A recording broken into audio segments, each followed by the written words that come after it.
कभी कभी हम अपने माता पिता से कितने क्रोधित रहते हैं। सोचते हैं कि उनका ध्यान हमारी ओर है ही नहीं, सोचते हैं कि उनके लिए हमारा कोई अस्तित्व ही नहीं, उनसे रुष्ट हो जाते हैं। किंतु क्या कभी आपने अनुभव किया है, हमारी आंखों से हमें हमारी नाक कभी दिखाई नहीं देती, क्योंकि वो आंखों के बहुत ही निकट है, आंखों के मध्य में। किंतु जब कोई मुख पर प्रहार करे, हाथ सबसे पहले नाक के क्षेत्र को ही ढक लेते हैं। माता पिता भी कुछ ऐसे ही होते हैं, आपकी भलाई के लिए, आपकी सुरक्षा के लिए सदा तत्पर रहते हैं। इसलिए उनके प्रेम को कभी मत आंकिए।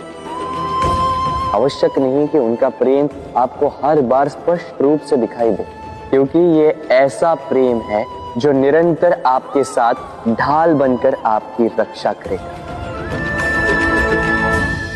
राधे राधे। जब हिरणी के शावक संकट में हो, जब उन्हें सिंह से प्राणों का संकट हो, तब हिरणी भी आके सिंह से लड़ पड़ती है, उससे भिड़ पड़ती है, क्योंकि वो मां है और मां अपनी संतान के लिए कुछ भी कर सकती है। ये ममता है, ये जितनी कोमल हो सकती है उतनी ही कठोर भी हो सकती है, और अपनी संतान के हित के लिए वो क्रोध की पराकाष्ठा पार करते हुए अपनी संतान की सुरक्षा करके ही रहेगी।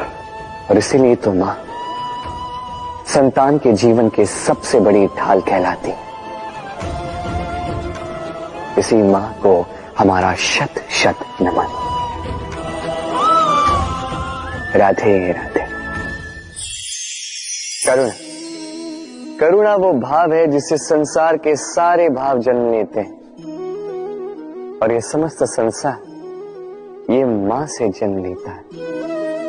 मां वो व्यक्ति है जो करुणा का सागर है।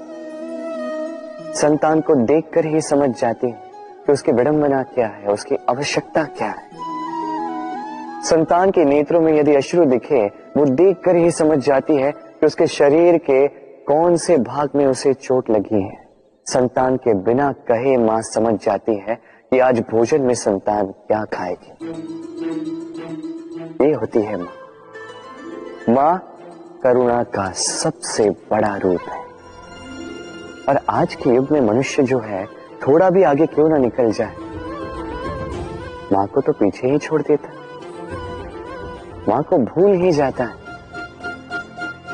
ये भूल आप कभी ना करें, कभी ना करें, क्योंकि मां वो करुणा है जो यदि आपके जीवन से चली गई, उसके पश्चात आप जीवन अवश्य जिएंगे,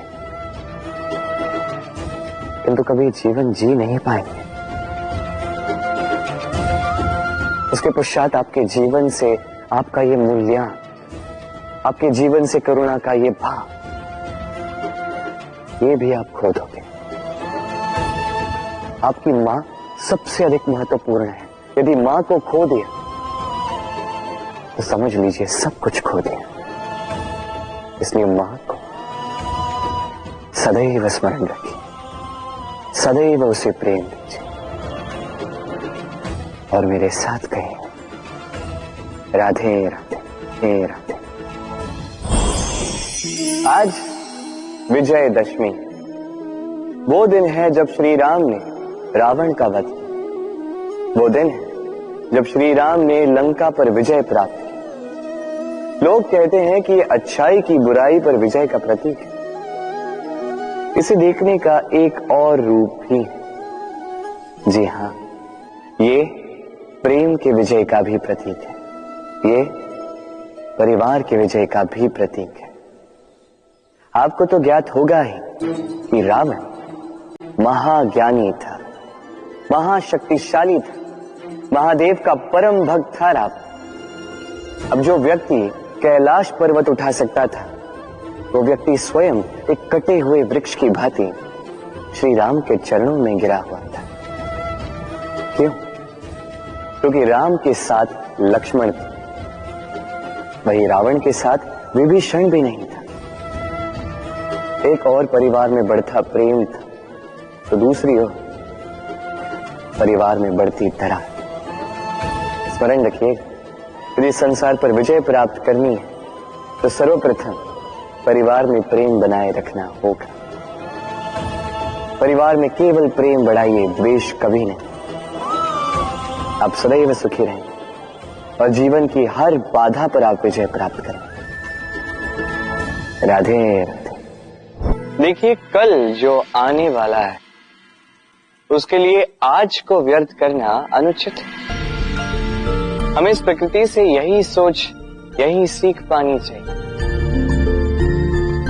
आज का ये क्षण ये कल नहीं आएगा, और कल जो क्षण आने वाला है वो आज को किसी भी प्रकार से प्रभावित नहीं करता। बस इसी सीख को ध्यान में रखते हुए आप सभी निश्चिंत रहिए। नवरात्रि का पर्व आरंभ हो चुका है और ये पर्व अत्यंत भव्य है, क्योंकि ये पर्व जगत माता से जुड़ा है। मां कितना छोटा सा शब्द है, किंतु ठीक से देखो तो समस्त संसार इसी शब्द में समा है। मां जो अपनी संतान के लिए हर संभव प्रयास करती है, कुछ भी करने के लिए सज्ज रहती है। मां जिसका सबसे बड़ा गुण निश्चलता, मन में ना कोई पूर्वाग्रह, ना कोई भेदभाव, ना कोई छल कपट, और इतनी भोली होती है मां। संतान भले ही झूठा रो दे, मां को लगता है कि कदाचित वास्तव में भूख लगी होगी। मां चाहे जन्म देने वाली हो, चाहे पालने वाली, स्वर्ग, ये स्वर्ग हमें मां के चरणों के नीचे ही प्राप्त होता है। इसी मां को हमारा शत शत प्रणाम। राधे। हम सब ये मानते हैं कि हमें जीवन में कभी न कभी किसी न किसी स्थान पर प्रेम होता ही, फिर चाहे वो माता पिता को संतान से हो, ज्ञानी को ज्ञान से हो, किसी कलाकार को कला से हो, आदि इत्यादि। किंतु क्या वास्तव में ये प्रेम ही है? मोह भी तो हो सकता है। अब आप पूछेंगे कि प्रेम और मोह में अंतर क्या? अंतर है बंधन का, जो आपको बांधे वो मोह है। प्रेम में, प्रेम वो जो आपको मुक्त कर विकास की ओर भेजे। चलो आपको एक उदाहरण देता हूं। कुछ माता पिता अपनी संतान को किसी अन्य नगर में पढ़ने के लिए भेज नहीं पाते, अपनी संतान को उसके मित्रों के साथ खेलने के लिए भेज नहीं पाते, चिंतित रहते हैं कि कहीं उनकी संतान को पीड़ा ना पहुंचे, और इसीलिए उसे बांध के रखते हैं।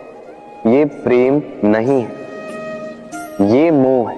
क्योंकि यदि ये प्रेम होता तो वो चाहते कि संतान माता पिता की छांव से बाहर निकलकर इस संसार को देखे, उसे समझे, उससे ज्ञान ले, अपनी अनुभवों से सीखकर अपना स्वयं का एक व्यक्तित्व बनाए। स्मरण रखिएगा, मोह से भय पैदा होता है और प्रेम से केवल आनंद। इसीलिए बांधिए मत, मुक्त कीजिए, क्योंकि यही प्रेम है। राधे राधे। सहनशीलता मां का दूसरा सबसे बड़ा गुण। कहते हैं कि धरती से अधिक सहनशील और कोई नहीं। उसे खोदने के पश्चात भी धरती हमें फसल देती है, किंतु मां, ये मां धरती से कम सहनशील नहीं। तनिक सोचिए, 9 माह तक संतान को अपनी कोख में रखना, क्या ये सहनशीलता कोई पुरुष दिखा सकता? क्या ये सहनशीलता कोई पिता दिखा सकता है? स्त्री में शील भले, सहनशीलता की परिभाषा उसे मां बनने के पश्चात प्राप्त होती है। स्वयं का अस्तित्व भुलाकर संतान का अस्तित्व बनाती है। शिशु की लात खाकर भी आनंद से उसे दूध पिलाती है। ये होती है मां, और इसी मां जननी को हमारा शत शत प्रणाम। राधे राधे। प्रेम संसार का सबसे पवित्र बंधन है, पर सच पूछो तो ये बंधन से मुक्ति है, स्वतंत्रता है।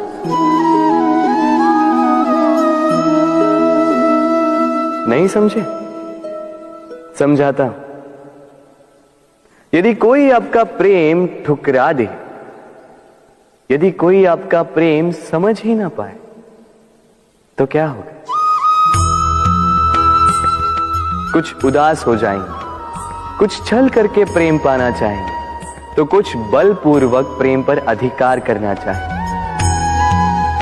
किंतु यह आवश्यक नहीं कि जिससे आप प्रेम करते हो उसे भी आपसे प्रेम, क्योंकि प्रेम कोई वस्तु नहीं है, न राज्य है, न धन जिसे आप बल से अपने वश में कर सकते। प्रेम वो शक्ति है जो आपके लिए हर बंधन तोड़ सकती है, किंतु स्वयं किसी बंधन में नहीं फंसती।